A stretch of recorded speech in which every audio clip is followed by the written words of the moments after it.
నమస్తే. ప్రస్తుతం మనతో పాటు ప్రముఖ ఆధ్యాత్మికవేత్త జ్యోతిష్య వాస్తు పండితులు బ్రహ్మశ్రీ డాక్టర్ గుండెపూడి శివ సుధీర్ శర్మ గారు మనతో ఉన్నారు. సో జూలై మాసంలో పరిస్థితి ఏ విధంగా ఉండబోతుందో గురుగారిని అడిగి తెలుసుకుందాం. నమస్కారం గురుగారు. శ్రీమాత్రే నమః. శ్రీ గురుభ్యో నమః. గురుగారు, జూలై మాసం, అందులోనూ ఆషాఢ మాసం, ఇక మకర రాశి వారి పరిస్థితి ఏ విధంగా ఉండబోతుంది? ఎలాంటి జాగ్రత్తలు పరిహారాలు తీసుకుంటే బాగుంటుందంటారు? ముఖ్యంగా మకర రాశి వారు నాన్న వీళ్ళు అన్ని చోట్ల మనలేరు, అంటే అన్ని చోట్ల సౌకర్యవంతంగా ఉండలేరు. వీళ్ళు కొన్ని నిర్దిష్టమైనటువంటి స్థానాల్లో మాత్రమే వీళ్ళకు ఉన్నటువంటి స్థాయిని కానీ వీళ్ళకు ఉన్నటువంటి గొప్ప లక్షణాలు కానీ చూపించగలుగుతారు. ఎక్కడికి వెళ్ళినా కూడా సాయంత్రానికల్లా ఇంటికి వచ్చేయాలనే అంతే భావన ఉంటుంటుంది. అస్సలు అంటే అది చెప్తున్నా కదా, అన్ని చోట్ల ఉండలేక, అందరితో మింగిల్ అవ్వలేక. కానీ మంచివాళ్ళు, లక్షణం మంచి లక్షణం. చూడటానికి కొంచెం కటువుగా కనబడతారు. అమ్మో వీడు చాలా గర్వం ఎక్కువరా అనుకుంటారు. కానీ ఒకసారి టచ్ చేస్తే వెన్నపూస కంటే కూడా మెత్తగా ఉంటారు వీళ్ళు. అంత మంచి లక్షణాలు. కాకపోతే బద్ధకం ఎక్కువ. రేపు చేద్దాం చివరికి ఇంతవరకు కుతికిల మీదకి వచ్చేంత వరకు పనులు చేయరు. అప్పుడు హడావిడి పడిపోతుంటారు. వీళ్ళకుండే ఇంకొక లక్షణం ఏంటంటే, రేపు పొద్దున్నే లేచి పని చేసుకుందాం అని రాత్రికి మొత్తం ప్రిపేర్ అవుతాడు. రేపు పొద్దున్నే లేవాలి, ఈ సబ్జెక్ట్ తీసుకోవాలి, చదువుకోవాలి, కంఠస్థ పట్టాలి, మైండ్కి ఎక్కించుకోవాలి అని పడుకుంటాడు. లేదు, రేపు పొద్దున్న 6 లేవాలి, మా అమ్మ కంటే నేను ముందు లేవాలి, మా అమ్మకి కాఫీ ఇవ్వాలని పడుకుంటాడు. లేదు, మా నాన్నగారికి పొద్దున్నే లేచి నేనే గుడ్ మార్నింగ్ చెప్పాలి, ఆయన చెప్పే ముందే అనుకుంటాడు. రోజు వాళ్ళ నాన్న చెబుతూ ఉంటాడు. మళ్ళీ మరుసటి రోజు కూడా వాళ్ళ నాన్నే వచ్చి చెప్తారు, వాళ్ళ అమ్మగారు వచ్చి కాఫీ ఇస్తారు. వీళ్ళు లేవడం మళ్ళీ 8 లేస్తాడు. అంటే ఏదైతే అనుకుంటుంటారో దాని వాయిదా పద్ధతి, ఆ వాయిదా వేయడం ద్వారా ఎక్కువ నష్టపోయేటువంటి అవకాశాలు ఉన్నాయి.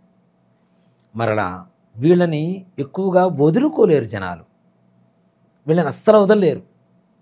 ఎంత గొడవలు పడుతున్నా, ఏం చేస్తున్నా. కానీ వీళ్ళు చేసే లక్షణం కూడా ఎలా ఉంటుందంటే, నాన్న పని చేయరు తొందరగా, చేశారు అంటే పర్ఫెక్ట్ అంతే. దాంట్లో ఎదుటివాడు వేలెత్తు చూపించడానికి అవకాశం లేనంత గొప్పగా చేస్తారు. దానివల్ల ఏంటి, అరే వీడు పని చేయడం లేట్ అయినా కరెక్ట్గా చేస్తాడు అనేటువంటి ఉద్దేశంతో వీళ్ళని వదులుకోవడం అనేటువంటి తొందరగా ఇష్టపడినటువంటి పరిస్థితి. ఇది మకర రాశి వారి లక్షణం. మకర రాశి వాళ్ళకి మరి జూలైలో ఎలా ఉంది అనేటువంటి విషయానికి వస్తే, ముఖ్యంగా అష్టగ్రహ కేతు కుజగ్రహ ప్రభావం ఎక్కువగా ఉంది నాన్న. ముఖ్యంగా హెల్త్ జాగ్రత్తగా చూసుకోండి. అతి ఎక్కువగా కళ్ళకు సంబంధించి, బ్రెయిన్కి సంబంధించి ప్రమాదం జరిగేటువంటి అవకాశం ఉంది. అలాగే దెబ్బలు తగిలి శరీరం రక్తసిక్తమయ్యేటువంటి పరిస్థితులు కూడా కనబడుతున్నాయి. తగిన జాగ్రత్తలు చాలా అవసరం వీళ్ళకి. కింద పడిపోవటం, దెబ్బలు తగలటం, బాగా ఎక్కువగా రక్తం కారిపోవటం, రక్తం అవసరమై వేరే వాళ్ళ రక్తం తెచ్చుకొని ఎక్కించుకోవాల్సినటువంటి పరిస్థితి వరకు కూడా వచ్చేటువంటి అవకాశం ఉన్నది. కాబట్టి తగిన జాగ్రత్తలు తీసుకోండి. పొరపాటున డబ్బులు ఇచ్చారు అంటే మర్చిపోండి, అది గతంలోకి నెట్టేసేయండి అంతే. భవిష్యత్తుకు దాని గురించి ఆలోచించేటువంటి పరిస్థితి మాత్రం ఎక్కడ తెచ్చుకోకండి. అప్పులు కూడా చెయ్యవద్దు అని చెప్తా. చేసినా అవి తీర్చడం కూడా చాలా కష్టమవుతుంది.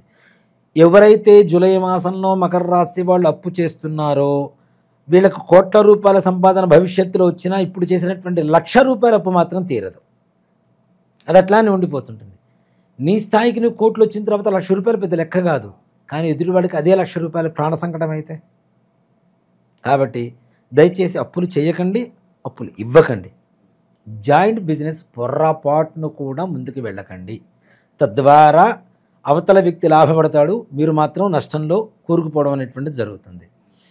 ఇక్కడ ఎలాంటి వ్యాపారాలు బాగా కలిసి వస్తాయి అంటారు ఇన్ కేసు చేయాలంటే జాయింట్ బిజినెస్? నిజంగా చెప్పాలి అంటే ఇసుక, భూమి ఇట్లాంటి వాటికి బాగుంటుంది. అలాగే కన్స్ట్రక్షన్స్, ఇంటీరియర్, ఫుడ్ ఇట్లాంటివి చాలా బాగుంటాయి వీళ్ళకి. కానీ వీళ్ళు వ్యాపారం ప్రారంభిస్తారు నాన్న. ఎట్లా ఉంటుందంటే 10 మందికి తెలిసేది 100 మందికి తెలిసేలా హడావుడి చేస్తారు. స్టార్టింగ్లో ఆరంభ స్వరూపం ఉంటుంది చూడండి, అదనమాట. చేసి మధ్యలో పోయిన తర్వాత ఎవడు చూస్తాడు, ఎవడికైనా అప్పచెప్పేద్దాం, దాంతో వీళ్ళు నష్టపోవడం గ్యారంటీ. పోతాడు 10 రోజులు జనాల కవరింగ్ కోసం, అక్కడికి పోయి 10 రోజులు చేసి వస్తాడు. 11వ రోజు నుంచి ఇంట్లో కూర్చుంటాడు. ఒరే నువ్వు షాప్ ఓపెన్ చేయరా, ఒరే నువ్వు ఇది ఎంత కమ్మురా, ఫోన్లో చెబుతాడు. కొన్ని రోజుల ఫోన్లు ఎత్తడం కూడా మానేస్తాడు. కొన్ని రోజుల తర్వాత షాపు ముఖం వైపు చూడటం కూడా మానేస్తాడు. కొన్ని రోజుల తర్వాత షాపే మర్చిపోతాడు, దేనికంటే తీసేస్తారు కాబట్టి. ఇలాంటివి కొంచెం జాగ్రత్త. అలాగే పార్ట్నర్షిప్ బిజినెస్లు కూడా అస్సలు చేయొద్దు. చేసిన వ్యాపారానికి నిబద్ధత కలిగి ఉండండి. ఈ పని చేస్తున్నాను, ఇది తప్పనిసరిగా నేను చేయాలని సంపూర్ణంగా చేయండి, 100% బాగుంటుంది. అలాగే ముఖ్యంగా ఇంట్లో ఉండేటువంటి వాళ్ళ అనారోగ్య పరిస్థితి కూడా అంతంత మాత్రానే ఉంటుంది. భార్యాభర్తల మధ్య అన్యోన్యత లోపించి, భార్య కావచ్చు భర్త కావచ్చు కొన్ని రోజులు మాట్లాడుకోకుండా ముభావంగా అదే ఇంట్లో ఉండిపోయేటువంటి పరిస్థితులు, భార్యతో గొడవలు పడి భార్య పుట్టింటికి వెళ్ళేటువంటి పరిస్థితులు కూడా గోచరిస్తున్నాయి. మూడో వ్యక్తి ద్వారా ఏమైనా జరిగే అవకాశాలు 100%. మూడో వ్యక్తి దూరితేనే నాన్న, దూరకపోతే పుట్టింటికి వెళ్ళదు, ఇక్కడే ఉంటారు, ఇక్కడ ఫైట్ చేసుకుంటూ ఉంటారు. మూడో వ్యక్తి దూరినప్పుడే పుట్టింటికి వెళ్ళడం మొదలు పెడతారు, అవునా? సో కాబట్టి అలాంటివి జాగ్రత్త. మూడో వ్యక్తులు రానివ్వకుండా చూడండి. వీళ్ళు కూడా కొంచెం బొద్దుగా, హైట్గా, గుండ్రటి మొహంతో కలిగి ఉంటారు వ్యక్తులు. వీళ్ళతో కొంచెం జాగ్రత్త. మంచి స్టౌట్గా ఉంటారనమాట, మంచి బొద్దుగా ఉంటారు, హైట్ ఉంటారు, గుండ్రటి మొహంతో ఉంటారు, తెల్లగా ఉంటారు మనుషులు కూడా. వీళ్ళతో కొంచెం జాగ్రత్త. ఇలాంటి వ్యక్తుల వల్ల మీ సంసారంలో నిప్పులు పోసేటువంటి పరిస్థితులు కనబడుతున్నాయి. కాబట్టి ఇలాంటి వ్యక్తులను దూరం చేయండి. అందుకనే చాణక్య నీతిలో ఒకటి చెప్తారు నాన్న, ఎంత గొప్ప స్నేహితుడైనా సరే స్నేహితుడు ఇంట్లో లేనప్పుడు ఇంట్లోకి రాకూడదు. ఇది గొప్ప నీతి నిజంగా. ఎంత గొప్ప స్నేహితుడైనా సరే, కొంతమంది చనువు తీసుకుని వెళ్ళిపోతుంటారు, కొంతమంది వాంటెళ్ళి వెళ్తారు. అసలు ఈ చాణక్యుడు ఎంత గొప్పగా ఆలోచించి చెప్పారు చూడండి చాణక్య నీతిలో. నీతి శాస్త్రంలో కూడా అదే చెప్తుంది. భర్త లేనప్పుడు ఇంకొక పురుషుని ఇంట్లోకి రానివ్వకూడదు. భార్య తన ఫ్రెండ్ లేనప్పుడు, తన స్నేహితుడు ఇంట్లో లేనప్పుడు, తన ఫ్రెండ్ స్నేహితుడు భార్య ఒక్కతే ఉన్నప్పుడు తను కూడా ఇంట్లోకి వెళ్ళకూడదు అనేటువంటిది చాణక్య నీతి. కాబట్టి ఇలాంటి వ్యక్తుల వల్ల ఎక్కువగా నష్టం వాటిల్లేటువంటి పరిస్థితులు కనబడుతున్నాయి. కొంచెం జాగ్రత్త వహించండి. అలాగే విద్యార్థులు కూడా కష్టపడాల్సినటువంటి అవసరం. కానీ విదేశీ ప్రయాణాలకు మాత్రం సానుకూలంగా ఉంటుంది.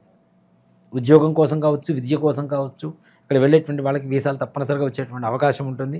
చాలా సానుకూలంగా ఉంటుంది. వెళ్ళిన తర్వాత కూడా అక్కడ కొన్ని రోజులు, ఎక్కువ రోజులు నివాసం ఉండడానికి వాళ్ళకు ఉండేటువంటి గ్రహస్థితిని బట్టి అనుసరించుకొని అక్కడ ఉండడానికి అవకాశం ఉంటుంది.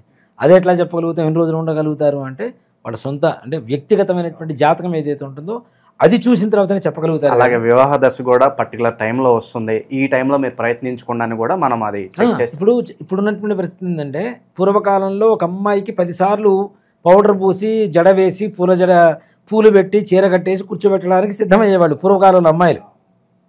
ఇప్పుడు ఎక్కడ ఉన్నారు నాన్న? పెళ్లి చూపులనే పదం పోయింది. అది మంచిదే, రాను రాను పెళ్లి చూపుల పదం పోవాలి, డేటింగ్ అంతే కదా. ఎట్లా అంటే ఒకే అమ్మాయి ఒక 4 సంబంధాలు చూడాలంటే చూడలేకపోతున్నారు వాళ్ళు. ఏంటంటే సెన్సిటివ్గా తయారైపోతున్నారు. అలా అసలు ఏ అబ్బాయిని మనం నిర్ణయించుకోవాలి, ఏ అమ్మాయిని ఎవరు నిర్ణయించుకోవాలి, ఈ సమయంలో కరెక్టా కాదా, వీళ్ళ దగ్గర బాగుంటుందా లేదా అనేది కేవలం రాసులు చూసి చెప్తున్నారు, నక్షత్రాలు చూసి చెప్తున్నారంటే మీరు నమ్మవద్దు. మీ పిల్లల భవిష్యత్తును మీ చేతులారా మీరు పాడు చేస్తున్నట్టే. వాళ్ళ వ్యక్తిగతమైనటువంటి జాతకం చూసిన తర్వాత మాత్రమే చెప్పడం జరుగుతుంది. కానీ ఏదో ఈ రాశికి ఆ రాశికి బాగుంది, ఈ నక్షత్రానికి ఆ నక్షత్రానికి బాగుంది చేసేయండి అంటే మాత్రం చాలా కష్టం అవుతుంది. అలాగే కొన్ని పనులు ఎప్పుడో మొదలుపెట్టి జరగట్లేదని అనుకుంటూ ఉంటారు. వాళ్ళకి గుడ్ టైం స్టార్ట్ ఎప్పుడవుతుందో కూడా మనం అది వ్యక్తిగతంగా చూస్తేనే తెలుసు. 100% అన్న. ఇప్పుడు ఈ టైంలో బాగుంది, ఈ టైంలో బాగాలేదని చెప్పి మనకి చక్కగా ఇండెక్స్ కనపడుతూనే ఉంటుంది మనకి. కాబట్టి దాంట్లో ఏ రకమైనటువంటి సంశయం లేదు. అదే చెప్తున్నాను అన్న, జాతకం అనేటువంటిది నా దగ్గరకు కొంతమంది మాట్లాడుతుంటారు వచ్చి, ఇంత డెప్త్ ఎలా వస్తుందండి, ఇంత డెప్త్ ఎలా తెలుస్తుందండి, ఎక్కడో మా 10 తరాల క్రితం 9 తరాల క్రితం ఇది జరిగింది అని చెప్తున్నారు మీరు, అది ఎలా చెప్పగలుగుతుంది, అంత డెప్త్ ఉంటుంది ఆ జాతకంలో అంటే అదే చెప్తా. తెలుసుకోవాలి కానీ ఇంకా మహాసముద్రం లోపలికి పోతూనే ఉంటామమ్మా. జాతకానికి ఎక్కడ ఎండ అనేది లేదు, రకరకాల దశలు ఉంటాయి. మీ గతం ఏంటి, ప్రజెంట్ మీకు ఏ దశ నడుస్తుంది, భవిష్యత్తులో ఎలాంటి జాగ్రత్తలు తీసుకోవాలి? నాన్న వాళ్ళకి గతం చెప్పకపోతే భవిష్యత్తు నమ్మరు కదా నాన్న, అవునా? గతంలో ఏం జరిగిందో చెప్పాలి, అది చెప్తేనే భవిష్యత్తు కోసం మనం చెప్పిన దాని మీద నమ్మకం ఉంటుంది తప్పనిసరిగా. కాబట్టి నేను ఫస్ట్ గతాన్నే చెప్తా, నేను భవిష్యత్తును కూడా చెప్పను తొందరగా ఎవరికి. ఫస్ట్ గతంలో జరిగినటువంటి కష్టాలేంటి నష్టాలేంటి, లేదు ఇక్కడి నుంచి బాగుంటుందమ్మా, ఇది కరెక్ట్. అంతేగాని జాతకం చూడగానే ఇక్కడి నుంచి బాగుంటుందమ్మా మీకేం పర్లేదు వెళ్ళిరండి అంటే వాడు మన దగ్గరకు వచ్చేది ఎందుకు కదా.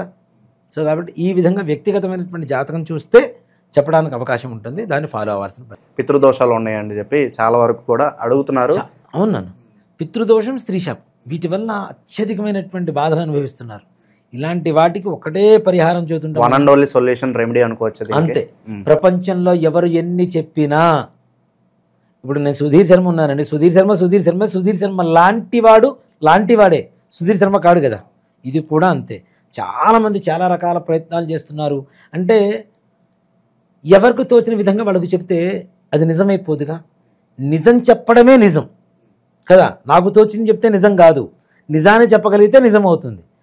దీన్ని రకరకాలుగా మారుస్తూ ఉన్నారు. కానీ గోకర్ణంలో ఉండేటువంటి మోక్షనారాయణ బలి ఏదైతే ఉంటుందో అది అమావాస్య రోజున ఎవరైతే చేయించుకుంటారో వాళ్ళకి సంపూర్ణమైనటువంటి పితృదోష స్త్రీశాప నివారణ, తద్వారా కనీసం వచ్చే సంవత్సరం నాటికి పూజ చేయించుకున్న రోజు నుంచి సంవత్సరం నాటికి వాళ్ళ జీవితం మారటం అనేది తథ్యం తథ్యం సత్యం సత్యం పునఃసత్యం. దాంట్లో ఏ రకమైనటువంటి అనుమానం లేదు నాన్న. దాంట్లో ఎంత గొప్పగా ఉంటుందో అంత గొప్పగా ఉంటుంది. దానికి బెస్ట్ ఎగ్జాంపుల్ నేనే చాలు చూసే జనాలకి. ఎంతోమంది వస్తున్నారు గురుగారు మీ ఆధ్వర్యంలో, మేము కూడా ఆ గోకర్ణ వస్తామండి, పూజ చేయించుకుంటామండి అని చెప్పి చాలా మంచి రెస్పాన్స్ వస్తుంది. సో పర్సనల్గా తప్పనిసరిగా రమ్మని చెప్పండి. అయ్యో తీసుకెళ్తాను. ప్రతి అమావాస్యకి వెళ్తూ ఉంటాం, అమావాస్యకి అక్కడ ఉంటాం. తప్పనిసరి ఇక్కడి నుంచే బయలుదేరుతాం. రాండి, చక్కగా చేయించుకోండి, అన్ని బాధ నివృత్తి కలుగు చేసుకోండి. అక్కడ వివరంగా చేయించేటువంటి గురువు గారిని కూడా ఎంచుకొని మరీ పెడుతూ ఉంటాం మనం, పురోహితులు కూడా. అన్నీ ప్రతి ఒక్క దాంట్లో 1-2 సార్లు ఆలోచించి జాగ్రత్త తీసుకొని వెళ్తుంటాను అన్న. నన్ను నమ్మి ఇంత దూరం వచ్చినప్పుడు వాళ్ళకి మంచి జరగాలి, ఇది ఒకటే. నన్ను అందుకే పుట్టించాడేమనుకుంటాను నేనైతే దేవుడు.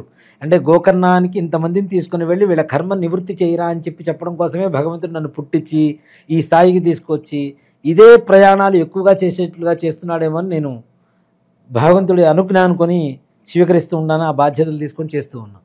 ప్రజెంట్ గ్రహస్థితి బట్టి గురుగారు ఎలాంటి పరిహారాలు దైవారాధనలు బాగా అవసరం అంటారు వీళ్ళకి?